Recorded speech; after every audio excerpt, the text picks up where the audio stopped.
Hello, you are listening to the OmniTalk Fast Five, brought to you in partnership with Microsoft, the A&M Consumer and Retail Group, Takeoff, Sezzle, and Silk. The OmniTalk Fast Five podcast is the podcast that we hope makes you feel a little smarter, but most importantly, a little happier each week too.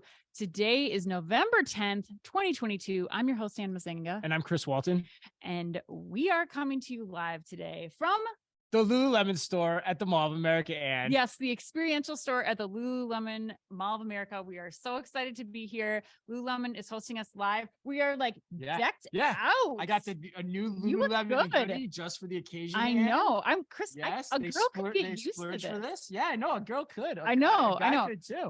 I've got a cocoa blue smoothie. The cafe that's here. It's a cool space though. It is so cool. And Chris, they're doing Black Friday's coming up. Yeah, we all know that's on the way.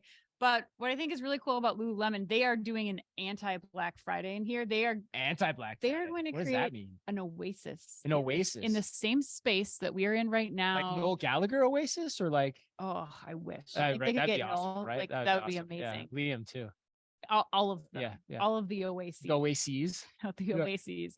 But no, Lululemon at Mall of America here is doing a Black Friday oasis where they're going to have massages. They're going to have like quiet personal styling sessions so that you don't have to be like in the craziness of Black Friday. You can actually just get away, relax and get away in like this quiet space of respite in the crazy mall. And your Lululemons all across the country are going to be doing this on Black Friday too. So check your local store for more details. And the other cool thing. Yeah. So they tell us here that these spaces can also be rented out. So I think it's really cool to be here to kind of see how the concept of store, what the meaning of a store is kind of evolving as we go along as like a community space that's available for, I mean, you can have your bachelorette parties in here, Chris. One could. But yeah, for those that are watching us, watching the video of this podcast, like there's, if you were to turn the camera, there's actually a full-on sauna at the back of this event space and a cold plunge cold plunge tub as well. Yeah, yes. Like they've gone full in. Like Lululemon started as a yoga studio. I didn't know this. Did you know that? I didn't know that either. Yeah, maybe I did. Started as a yoga studio with a design studio in the back.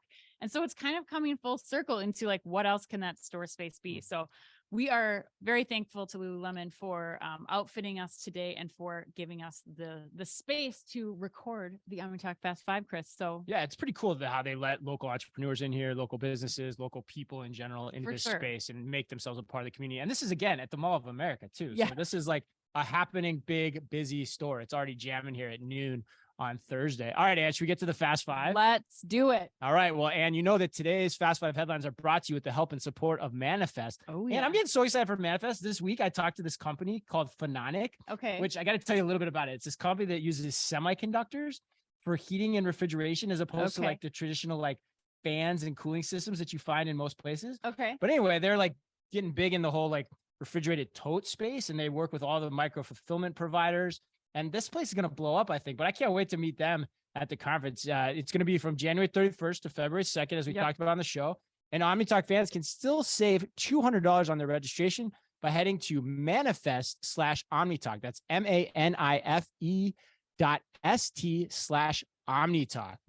All right. In today's Fast Five, we've got news on Amazon linking up with Planet Fitness, Luxer One's new public smart locker system expanding nationwide, Etsy rolling out mobile visual search, Amazon again, this time for making in-store digital ads in Amazon Fresh stores, part of its retail media network. But first, we take off today with big news out of Kohl's, or is it Levi's? And I don't know which is. I don't know, but I think we're going to get into this. So, Chris, that is right. Headline number one: Kohl's CEO Michelle Gass is headed to Levi's to become their president and then to succeed now CEO Chip Bergh within 18 months. According to Retail Live, Gass will leave her position at Kohl's on December 2nd. And during the interim period before she takes over for Bergh, Gass will lead the Levi's brand and its global digital and commercial operations. Tom Kingsbury, who joined the Kohl's board on the recommendation of activist investors last year, will take the chief executive duties on an interim basis at Kohl's until a replacement is named. All right, Chris. Yeah. I'm gonna take a deep breath before. I know you right? have a lot of feelings about Wait, this. did you say retail live or retail dive too? By the way, I think you might have said retail live, which is Are you classic. just trying to get a dive Classic. at me before you Of go course on your I am. rant? Of course Okay, I am. all right, Ann, but I gotta I'm get sip you my warmed up smoothie while you do that. because this is gonna be a big one. This could be an all timer. Like I'm gonna start this show off high, and then I'm gonna bring down the volume level. But this is gonna be an 11 style rant, dialing it up, Spinal Tap style. All right. So here's my take on this. It's a bad move from Levi's. From this perspective of what Gas has done at Kohl's, there is nothing that entitles her to get the keys to the denim kingdom that is Levi's, in my opinion. And here are the facts. Okay. I spent a lot of time on this yesterday. Bring in the facts. The facts. Number one, it's probably the most important here. The market cap of Kohl's during her tenure went from $8.2 billion. I looked this up yesterday when she took over in May of 2018. And it now stands at $3.1 billion as of yesterday. So a $5 billion difference, less than half of what it was previously valued when she took over. Okay. Her resume prior to Kohl's was roughly 6 years at P&G, another almost 17 years at Starbucks. Two experiences that are about as far away from denim and apparel as the shareholders have been from seeing a return on their Kohl's investment over that period of time, as I just said. But Ann, wait, there's more. Okay. Number three, the strategy she put in place. We've talked about this on the show a lot. Yep. They're laughable, particularly 2 points, particularly the small format plans, which we've talked about that a lot. Like, why do I need a smaller Kohl's? Like, I don't get that. And also, of course, the leisure and wellness pillar. That is another staple of theirs. Like, we're sitting in Lululemon right now. What right does Kohl's have to win in that space when Lululemon, Target, what's the Fabletics is the one I can never remember. I was trying to think of. All those people are playing the same space. It's skating to where the puck is, not where the puck is going. And then the last point I would make too is if you look at the activist activity at Kohl's, July 2nd, I looked this up too. You look back, July 2nd, Kohl's decided not to sell itself to the franchise group for a reported $8 billion. $8 billion. That was July, 4 months ago. Yeah. So you're going to tell me that Gas wasn't already having conversations with Levi's or at least had feelers out there around this time? Yeah. So if I'm a Kohl shareholder, I'm pissed and I'm slightly pissed. And I'm probably, if you're smart, I think you're saying good riddance. Buyer beware, Levi's is my last point. Buyer beware, rant over. All right, Ann. Yeah. Take me off the ledge. I'm going to have to take you off the ledge because do you think the shareholders are really surprised? I mean, I don't know that I would be surprised. I think the activist shareholders are probably chomping at the bit. Yeah. They've been calling for her exit for months. And so I think to me, like this, I'm not surprised. You said that, like, was she out looking for a job? Like, probably, I don't know. I can't fault her for like going out and exploring when all of these investors are telling the board that they want you gone. And, you probably, the writing's probably on the wall. It's par for the course as a CEO. I guess, but I guess I can't fault her too much for exploring other opportunities. Now, my real issue here is from Levi's side. And I guess it sounds like that's where you are too. It is, like, for sure. 100%. Is 100%. Levi's making the right hire here for the future of Levi's? And that to me is questionable. I don't know that I would be making this hire if I was in that position. I dug deep, Chris. I tried to figure out like what is going on in Levi's mind. Number one thing I could think of here was that, Kohl's is, they have an exclusive relationship with Levi's to sell their silver tab denim line. So perhaps that's an issue. Like, she's the end user. If wholesale is going to be a bigger strategy going forward for Levi's, maybe they want somebody in that position that can kind of help navigate those relationships. I don't know though. I still think like if I'm Levi's, I'm looking for somebody that's got more innovation chops, more digital chops, that's going to try to move the brand forward. Yeah, I agree with you. I mean, I think the last point I would make here, and then we can keep going, is like, if you look at the resume, it's just not there. And so my question would be, is she really the best one that you're going to come in, groom, have her take over for Chip Bergh at a period of time when he leaves 18 months later, roughly? Like, is she the only best answer that you want to saddle your horse to that and all the internal politics that are going to come with that as she's sitting there like woman in waiting to take over? And I don't think so. I think this is it's a move that I think we'll look back, and I wouldn't be surprised if Chip Bergh actually comes back as CEO at some point when this fails desperately. Well, we'll see. She's taking over digital innovation like day one. So we'll start the tracker, which Kohl's is so good at too, by the way. All right. Headline number 2, according to marketing live dive. I mean, Amazon, it had to, and Amazon and Planet Fitness have teamed up to offer Planet Fitness Black Card holders a free Amazon Halo View wellness tracker and year-long membership from November 17th to November 15th. Say that 5 times. No, that was really hard. The tie-up also includes a TikTok. This is cool. The tie-up also includes a TikTok hashtag challenge, encouraging consumers to post a video of themselves doing a fitness-inspired dance with the hashtag glow us your moves, and glow us your moves. What do you think your like TikTok dance is going to be like? Like on the treadmill? I would fall on my face if I had to try to do I couldn't even something. try. I can't even walk right now, which we'd even talk about at the opening, but we'll talk about that maybe later.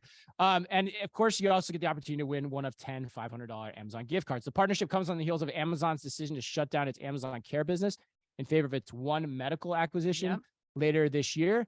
And we are sitting in Lululemon. You used to own and operate 3 gyms at one time. Yes. At one time. What is your take here? I think this is absolutely brilliant.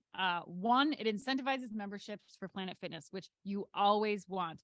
And Planet Fitness has a pretty low, approachable membership price. It does, right? Yes. That's what you always told me. Like, it's like a bare bones place, right? Yeah, like bare bones. You just basically get access to a bunch of machines. They are also notorious for making it extremely difficult to cancel your membership. Right. Like during the pandemic, there are people that were like trying to sue because you had to physically drive back to the location that you signed up to cancel your membership. Like total gong show. That's gotten better, but still, like this is like by default recurring revenue once Planet Fitness gets these people to sign up because they get a free Halo band thing. Now, Amazon, on the other hand, again, brilliant. You get valuable customer data, whether people are in the Planet Fitness doing the TikTok challenge or not. Like this thing is on them all the time now. You have an opportunity, just like I was pushing with Peloton a long time ago, to now get this product that's lower in the market, there's not as much awareness around it, to get that on like 16 million plus members of Planet Fitness and get potential recurring revenue from their subscription to this once the deal runs out. So I love it. Yeah, I agree. I don't have much to add. I think you nailed it. I think it's a win-win on both sides. And I think your point is right. Like, given the cost of a Planet Fitness membership, I wouldn't be surprised if it attracts new members during that period of time. Hell, it's right before the holidays. It's a free thingy, and who doesn't want a free thingy? Well, a free thingy that's providing you valuable information. Right. Like that's a great Christmas gift to give your kids. And Amazon, of course, as always, gets the data. Yeah. Which nobody is talking about or cares about right now, and that will ultimately. I would give Amazon my data till the cows come home. I'm sure. I know some of you are listening. I'm kind of joking, but for the most part, they make my life better. All right. Well, let's go to headline number 3, Chris. According to Sacramento Inno, great name, Harbor Lockers, a subsidiary of Sacramento smart locker manufacturer Luxer One, plans to deploy 25,000 of its public lockers nationwide and let other companies and developers decide how to use them, which is the keynote here. Yes. The idea follows a successful pilot that Luxer One did that Harbor Lockers, a subsidiary of Luxer One, did in Sacramento, creating an on-demand public locker network infrastructure built for developers and organizations to improve efficiency by providing alternative drop-off, storage, and pickup services at scale. The public lockers are operated by a smartphone app and allow for delivery, storage, and pickup of items around the clock, 7 days a week in many public places. Chris, give me your thoughts. What's the This is one when we saw it that we wanted to include because I think you and I both love this. This is actually one of those weeks one of those rare weeks, maybe that too, but rare weeks. You need to get some Lululemon deodorant. I know, right? But it's one of those rare weeks where we almost aligned on all the stories. And this one was one where I sent it to you initially and you're like, you gave me the heart in the phone, like, this is cool because, for me, I just look to Europe. Like I always go, I've said that before on the show, but look to Europe. You can get an idea of what we're going to be doing here 10 to 15 years down the road. Yes. And the more I use lockers, the more I love them as a concept. Totally. Like I love the parcel robot in Zara. I love the robot in Best Buy, the Luxer One, not the robot, but the parcel locker that was cut in the side of the building at the Best Buy in Egan. Yes. It just makes my life so much better. Yes. So, and if I'm always in this on-demand world, right, it gives me the option to have goods delivered anywhere I want to somewhere I trust when I'm not at home. Yes. Which is an important thing. So kudos to Luxer One, I think, for having the guts to establish this idea as a public good for everyone to utilize. Yes. That's is so important here. Like, I love that people need to understand that what they're doing here is not just locker pickup from a retailer, like the Best Buy example, in the Zara store, like the other example. Cleveron, who did the parcel robot in Zara, they have been doing public lockers in Estonia for years. And now, granted, that's a smaller country, a smaller subset of users, but the opportunity here is massive. Like when you start to think about what this unlocks, where now any retailer could have a store or a pickup location, any D2C brand. My favorite part, just a choice. My favorite part is the Facebook marketplace drop off. Right. Like 100%. you can leave something in a locker, have somebody pay you, they come pick it up. Like this open source concept is open and available to any brand, to any platform. Like this is the future of how we can have exchanges on a customer, on a seller, from marketplaces to own terms, and I could not be happier about it. I love this again. Yeah, it's kind of one of those ideas like if you build it, they will come. Yes. And it takes the investment to build it in this case, as it always does. So yeah. All right, headline number 4. According to Chain Store Age, Etsy has developed its own mobile visual search capabilities. Shoppers can tap a camera icon in the search bar and upload or take a photo, and Etsy will surface items that are visually similar to the image they shared. Etsy built the tech from the ground up, leveraging what is calling its first GPU-backed service. After seeing great results early on in its beta testing, Etsy has now rolled out the capability to all iOS users. And we both wanted to talk about this headline this week. Yes. And guess what? So did A&M. Yeah.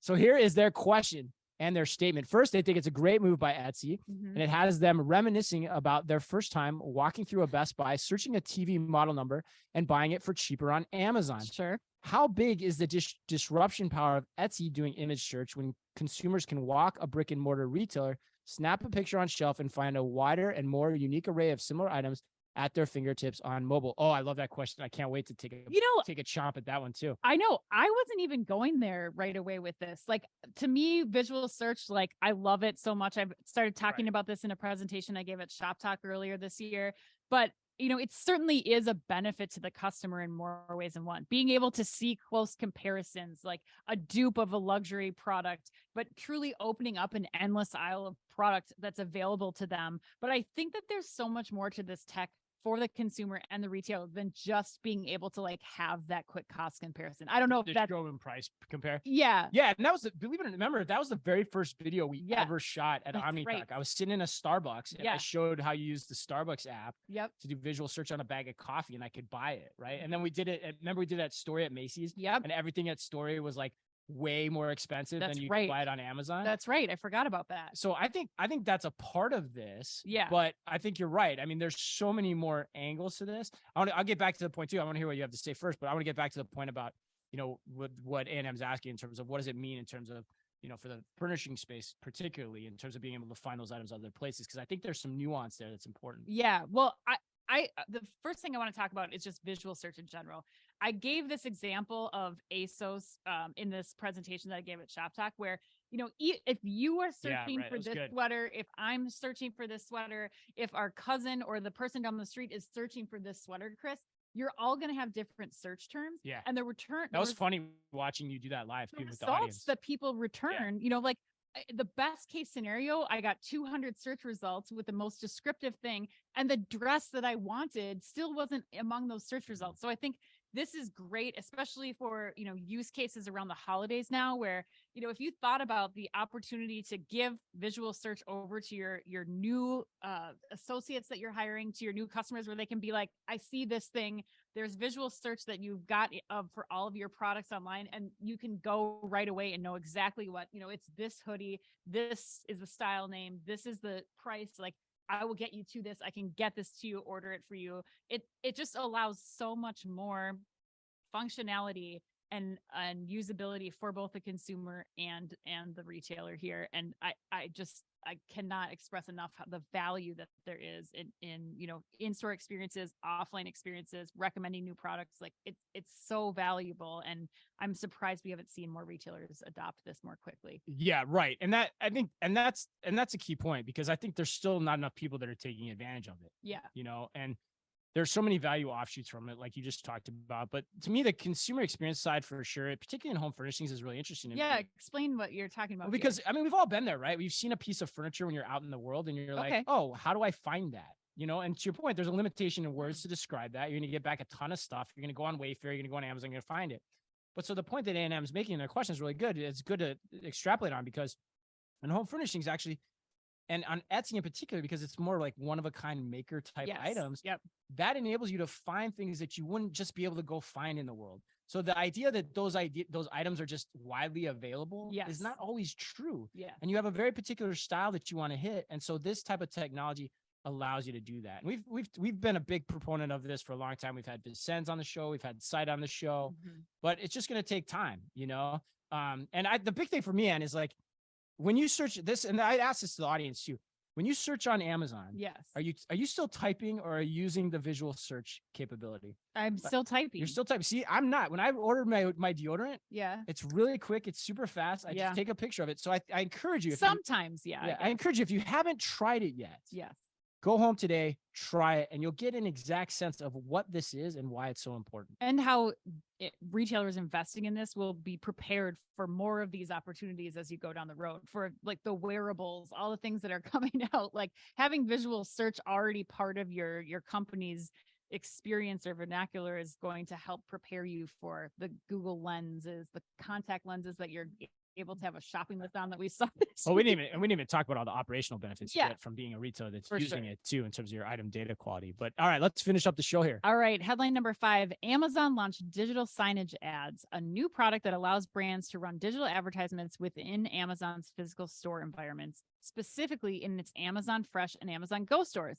According to Progressive Grocer, the Amazon ads product works through Amazon DSP, the company's demand side platform that allows brands to programmatically buy ads to reach out to audiences on and off Amazon. And it also marks the first time that brands can programmatically advertise within Amazon's physical stores.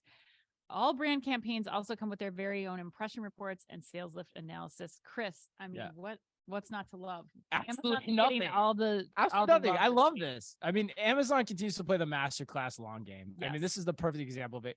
Computer vision is running in all these stores. Everyone. So it knows everything a person has picked up and put back the last time they were shopping in that store. That data alone has to be pure gold to CPGs, Ann. Yes. Like, this is just so freaking smart. Yeah. And no one's close to doing this. Oh, no. In the US, at least. Maybe Tesco's thinking about it. There's so many companies that are like, we're going to do this with all kinds of technology. It's like, no. One camera. You got all you need here, folks. That's it.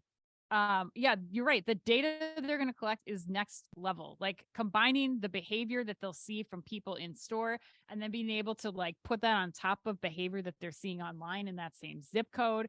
Like, also, I think it increases the demand for CPGs to be a part of Amazon Fresh stores. Like, we were in Fox. They know how much they're spending their money, what they're spending their money on. Exactly. Right? But like, just from a consumer's perspective, like, remember when we were in Foxtrot, I think what we thought was most impressive about that is like, you could still get your Heinz ketchup next to like your Sir Kensington organic, ketchup product, whatever it is. But like, I think this is going to be better for the Amazon customers who were only getting, like in some cases, we're only getting the 365 products. And now with the value that they'll be able to provide brands and CPGs now to be like, look, there's a need for your product. People are ordering this online in this zip code. You should be putting it on the shelves in our Amazon Fresh stores. And PS will give you all this data. Right. And Amazon gets that data about their own brands too. I mean, that's all a part of this. So I mean, it's just such a good move. Again. All right, Chris. I bow in admiration to you, Amazon. Be careful. Philip, I hope you're listening. All right, Chris, let's go to the lightning round. Chris, we are in one of our all-time favorite retailers, Lululemon. What is your favorite Lululemon product? Other than this sweet new hoodie I just got in, you look fly for a white guy. Oh my God! All right, all the things say, pretty fly for a white guy. All right. Oh geez, I reached for that one. All right, easy for me. The pace breaker short. It lasts. Yeah, I have like a bunch of pairs of those. They're probably like 7 years old. They look the same as the day I bought them. Wow. Yeah, the pace breaker short. It must be that careful laundering you're doing. I am a careful launderer. I know you are. I like to launder lots of things. All right, Ed, I won't make you choose a favorite, but do you remember your first Lululemon item? What was it, and around what year was it? It was the black Wonder Under leggings, just the standard pair of black leggings. Is that a thing, the Wonder Under leggings? Yeah, it was like one of the first leggings that they ever came out with. I think it was like 2006 or 2007, but I remember getting that pair of leggings and being like, wow, this is like, they're very good quality. They're like, I loved it. I loved it. Ever since I've been a huge fan. Chris, the Lululemon logo, while appearing to most people to be an upside down horseshoe, is actually a stylized A that is created for another name that was being considered for the brand called Athletically Hip. Oh, wow. I like Lululemon. I didn't know that. All right. Chris, what's the last hip athletic thing that you did? Oh my God. Besides throwing it out, I think it would have to be the last time I was in the Lululemon store prior to this, which is when we were in Chicago. Yeah. We saw the first of these formats stores in Chicago, and we rocked out with Gideon. We took a class from Gideon. Yeah, we got fit with Gideon. Yeah. Yeah, I felt super cool, and Gideon kicked my butt too. It was really tough. All right, last one. Lululemon has a surprise and delight policy where each store is gifted the chance to surprise and delight any customer in the store for any reason. And what's the last time you were surprised and delighted? I have to say my husband made me the most amazing dinner on my birthday. Really? Yes. And I was surprised. Cooked for you. I handed over a recipe and I was surprised. Not that he's bad at cooking, but I was surprised and delighted. It was one of the best meals of my entire life. Really? Yeah. Well, is this the video you shot of him like chopping kale, mashing massaged kale? The recipe called for massaged. I don't know what that means. Kale. Apparently, you have to do it because you're really tough, with actually. lemon, so that it like breaks down for a salad. But he was literally giving it like a deep tissue massage, like rolling over and aggressive. He's a hilarious. keeper. Yeah, because you had your birthday on Tuesday, right? I did. Yeah, it was fantastic. Wow. All right. Well, hey, that wraps us up. All right. Happy birthday today to Taryn Edgerton, Ellen Pompeo, and one of my all-time favorite names to say out loud, Kiernan Shipka of Mad Men fame. She was Sally Draper, the daughter. Yeah, Kiernan Shipka. And remember, if you can only read or listen, Shipka. I don't know. I just like the sound of it. Okay. If you can only read or listen to one retail blog in the business, make it Omni Talk. Our Fast Five podcast is the quickest, fastest rundown of all the week's top news. And our twice-weekly newsletter tells you the top 5 things you need to know each day, and also features special content exclusive to us and just for you. And we try really hard to make it all fit within the preview pane of your inbox. You can sign up today at www.omnitalk.blog. Thanks as always for listening in. Please remember to like and leave us a review wherever you happen to listen to your podcast or on YouTube. And as always, be careful out there. The OmniTalk Fast 5 is a Microsoft-sponsored podcast. Microsoft Cloud for Retail connects your customers, your people, and your data across the shopper journey, delivering personalized experiences and operational excellence. And is also brought to you in association with the A&M Consumer and Retail Group. The A&M Consumer and Retail Group is a management consulting firm that tackles the most complex challenges and advances its clients, people, and communities toward their maximum potential. CRG brings the experience, tools, and operator-like pragmatism to help retailers and consumer products companies be on the right side of disruption. And Takeoff. Takeoff is transforming grocery by empowering grocers to thrive online. The key is micro-fulfillment, small robotic fulfillment centers that can be leveraged at a hyper-local scale.